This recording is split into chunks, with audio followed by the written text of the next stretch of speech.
Why do some people struggle financially their whole lives while others seem to build wealth effortlessly, even when they start with nothing? Schools teach us how to earn money, but they never teach us how to make money work for us. And that's exactly why most people spend decades working, only to realize too late that they've been following the wrong financial path. In this video, we'll break down the key lessons from Rich Dad, Poor Dad, uncovering the mindset shifts and strategies that separate the rich from the poor. By the end, you'll have a clear roadmap to escape financial struggles and start building real wealth. Think about two people who earn the same salary. One is constantly stressed about bills, living paycheck to paycheck. The other, over time, builds financial security and eventually doesn't have to work for money anymore. So what's the difference? Robert Kiyosaki explains this using the story of his two father figures. His poor dad, his biological father, had a stable job, a good education, and followed the traditional path, yet always struggled financially. Meanwhile, his rich dad, his best friend's father, had little formal education but understood how money truly works, and he became wealthy. The biggest mistake people make is thinking that earning more money will make them rich. But here's the truth. If you spend everything you earn, you'll never escape the cycle of living paycheck to paycheck. The wealthy do something different. They invest their money first, then spend what's left, while the poor spend first and invest whatever remains, which is often nothing. Most people know how to make money, but very few know how to keep and grow it. And that's because schools teach us everything: math, science, history, but they never teach us about money management, assets, liabilities, or investing. Let's say you get a raise at work. What's the first thing most people do? They upgrade their lifestyle. Maybe they buy a new car, move into a bigger house, or start spending more on entertainment. But here's the problem. If your expenses keep growing with your income, you'll never build wealth. The rich use money differently. They focus on acquiring assets, things that generate income, while avoiding liabilities. An asset puts money into your pocket, while a liability takes money out. For example, rental properties, stocks, businesses, or intellectual property are assets because they generate income over time. On the other hand, things like expensive cars, big houses, if they don't generate cash flow, or unnecessary debt are liabilities. Understanding this difference is one of the most important financial lessons you can learn.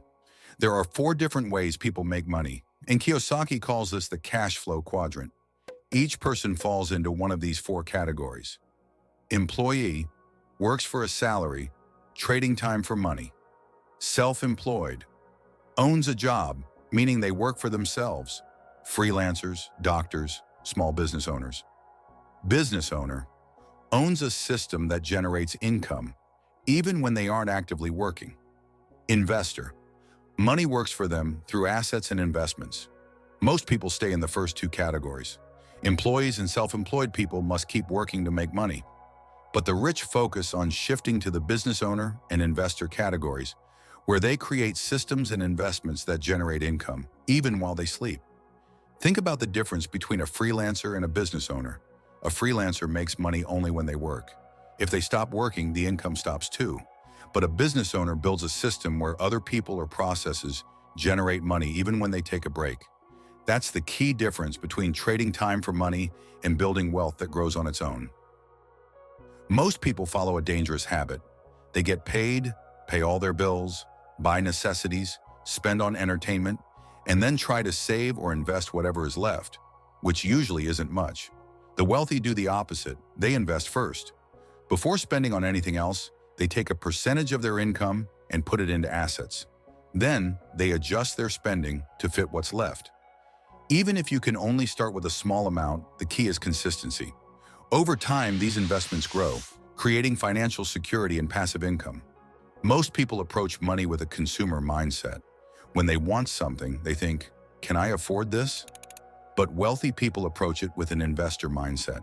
They ask, "How can I make this pay for itself?" For example, instead of saving up for an expensive car, a rich thinker might invest in a rental property first. The income from that property covers the monthly car payment, so they get the car without financial strain. That's how the rich use money differently. This mindset shift is what separates those who struggle financially from those who achieve financial freedom. Instead of focusing on making more money just to spend it, the goal is to build assets that generate ongoing income. The key lessons from Rich Dad, Poor Dad are simple but life-changing. Stop working for money. Make money work for you. Prioritize assets over liabilities. Move from an employee mindset to an investor mindset. Pay yourself first. Invest before you spend. The good news? You don't need to be rich to start thinking like the rich. Even small changes in how you handle money can lead to massive financial growth over time. So which lesson are you going to apply first? Let me know in the comments.